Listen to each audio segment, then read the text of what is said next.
there, everyone. We're back again today to continue this discussion on anger as we're listening in and feasting on Jesus' words in Matthew 5:21 and 22.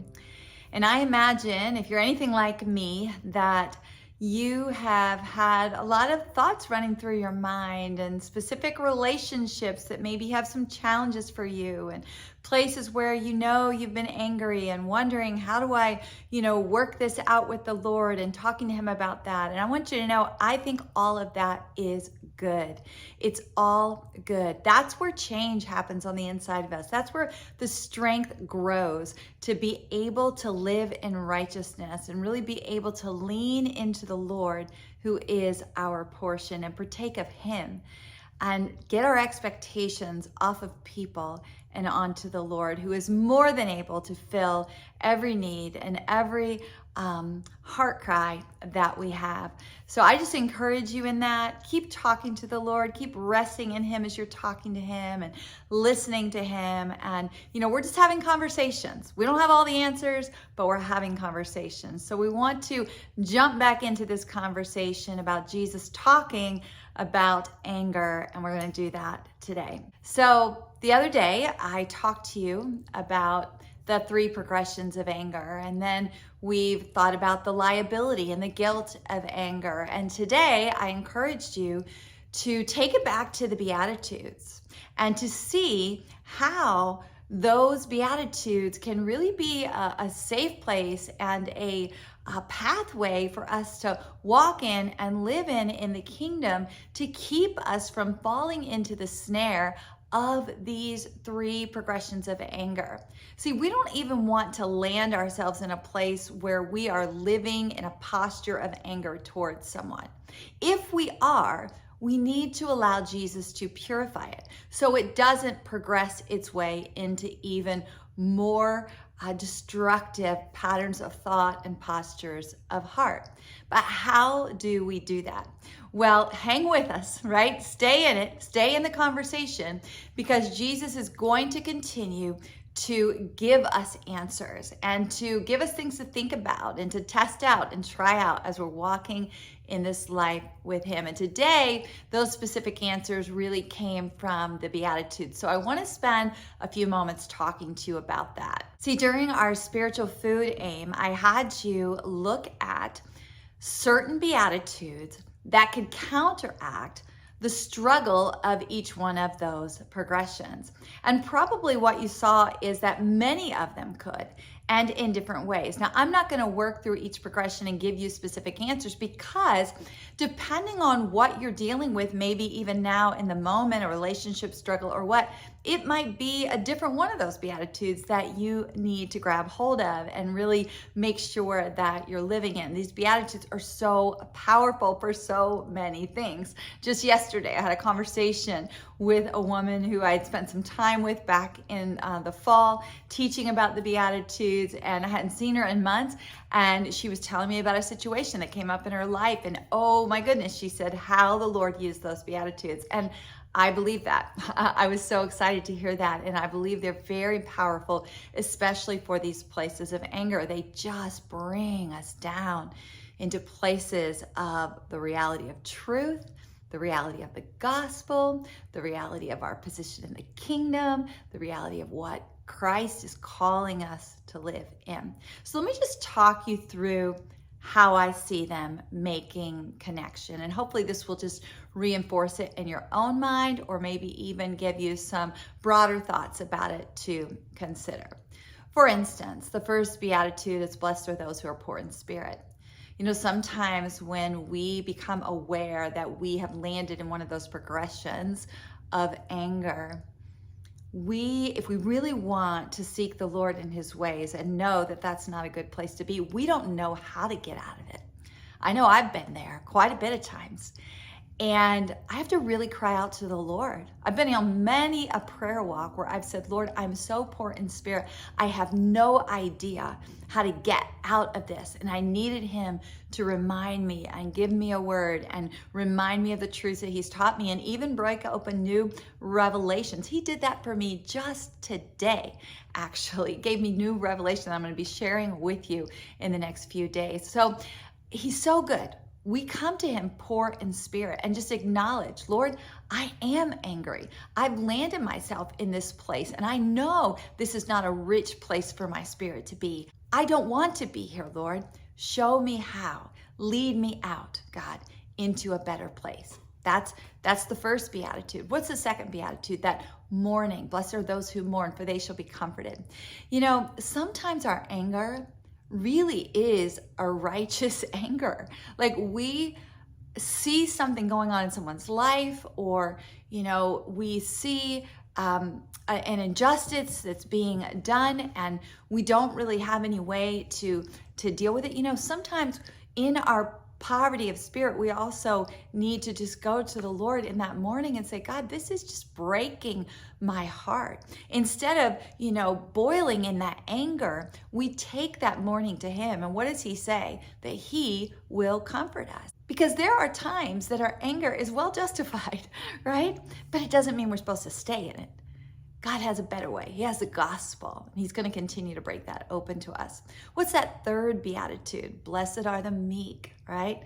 And oh my goodness, we need to land there so often, because we can get all riled up and get independent and get our own way of doing it. And we can have other voices speaking into our ear and saying, well, if she did that to me, I would, you know, all these things, right? We need to lean into God's ways, gently resting on his shoulder, letting him whisper in our ear, us whispering in God's ear and saying, God, I'm going to do this your way. I'm not going to do this the way my flesh is crying out to be right now. And things can change in that moment of meekness with the Lord, and he'll give us more than what we were maybe hoping to receive from the, you know, thing that made us angry and didn't happen or did happen or whatever. He'll provide. What does he say? He says, blessed are the meek, for they will inherit the earth. What about that fourth beatitude? Blessed are those who hunger and thirst for righteousness. You know, there's anger. There's anger that can be very fleshly and unrighteous. And sometimes just working our way through those beatitudes and thinking through them and go, you know what, God? Yeah, this is how I feel in this moment. This is the reality of the situation. But God, I am hungry and thirsty to see your righteous ways rise up in this situation, overtake this situation, overtake this behavior.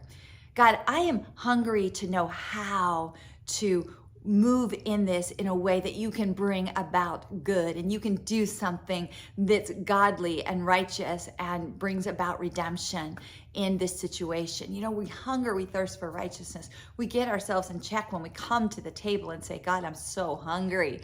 This is not right, but I'm so hungry for righteousness. Instead of putting our energy toward the anger, we put our energy toward righteousness and seeking God's better. Even when things are so bad, God can redeem anything. So we put our faith there. We take it to the Beatitudes again. What about that fifth Beatitude? Blessed are the merciful.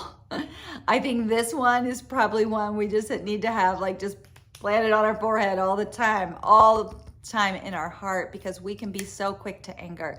We can be so quick to get disappointed in someone or to get offended and all the things. Blessed are the merciful, for they shall receive mercy. We want to stay in that flow of mercy, even when we have right to be angry.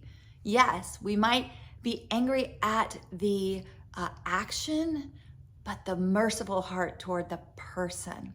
And only God can help us to live in that flow.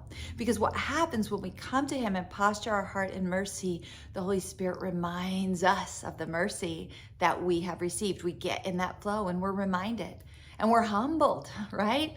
Because sometimes we can be so angry about the littlest of things, and then the Holy Spirit reminds us of the great big forgiveness that he has given to us. He reminds us of the great big struggles and challenges and temptations we've been falling into and places where we've blown it, and he's been so merciful to us. Oh, it helps to diffuse that anger. It helps to get us out of that posture and not allow it to progress. What about the next beatitude? That purity of heart. Blessed are the pure in heart, for they shall see God. Let Let me tell you something that I've learned. I need to see God when relationships are going awry. I need to be reminded He is my portion. I need a view of Him. And the only way I'm going to see Him is when my heart is pure. Now, when I come to Him poor in spirit, my heart is usually not pure, right? But when I bring my heart to Him, He can purify it. He can point out and nudge me towards thoughts that help me to see the situation for the reality that it is. Because how many of us know we can over-dramatize things? We can get it all out of proportion when we've been offended, when we've been hurt, when we're mad about something. And the Lord can just purify our hearts, bring it back to reality, bring it back to truth. And even in the places where we are would be fully justified in our anger, in that purity of heart, He gives us a different perspective. He helps us to see people as His creation, as people that He's wanting to sanctify and that He's working in their lives, just like He's working in ours. And it keeps us in a place of mercy. It keeps us in a place of purity. It moves us towards being a peacemaker. Because see, when we're standing in that flow of mercy, when our hearts have been purified, when we're hungry and thirsty for righteousness, when we're crying out to the Lord because we're poor of spirit, when we're meek in our disposition toward Him, listening to His ways, you know what that does? It just sets us up for being a peacemaker. And we find ways in the creativity of God, the divine creativity, to make peace in our own hearts, in the relationship, and we watch God work. You know, people talk a lot about anger management. I don't want to manage my sin. I want God to redeem it.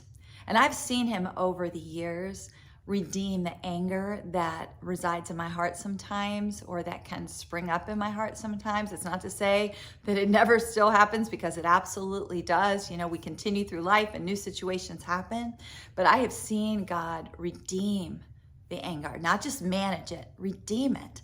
And it's so important that we allow the Holy Spirit to have that work in us. If not, we're just like the world.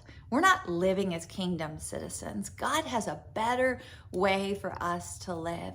And one of our best responses when we find ourselves having landed in a posture of anger, not that we're just angry for a moment and then we settle it and move on, but we've landed in a posture of anger towards a person. That's that first step right into those progressions that just get worse and worse. When we find that, we go back to these Beatitudes and we just allow them to work us over, right?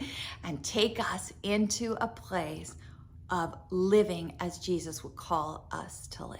And this is just one of the strategies He's going to give us. This is just one of the ways that He is going to redeem us from those places of anger. There is still more coming in this conversation. So much wisdom yet to be taken in. So hang on for it. But what's your response right now then? Because I imagine many of you, like me, have a situation or situations going on in your life where you're struggling with anger, where you're finding yourself offended or hurt or in conflict. So what do you do right now? Well, take what we've learned thus far and put it into practice. Get back into those Beatitudes. Pray through those Beatitudes. You know you have that reference sheet already if you've been a part of this study. Go back to those Beatitudes. Talk to the Lord about them. Embrace them. And ask God to help you embrace them. You know, on our own, we're not going to be drawn to the Word. In our flesh, we're not going to be.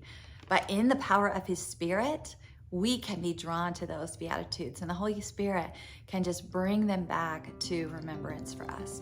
You know, I have in the past often been heard to say, you know, I'm just trying not to be angry. Let me just tell you, that's not going to get you anywhere.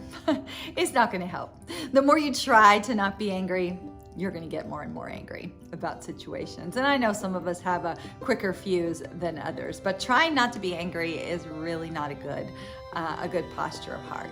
The Beatitudes and the things that Jesus has yet to say to us, these are good postures of heart. These are kingdom postures of heart. So I encourage you, don't try to not be angry. It doesn't work. Go to the Beatitudes and keep your ears open for what Jesus has coming. I'll see you soon.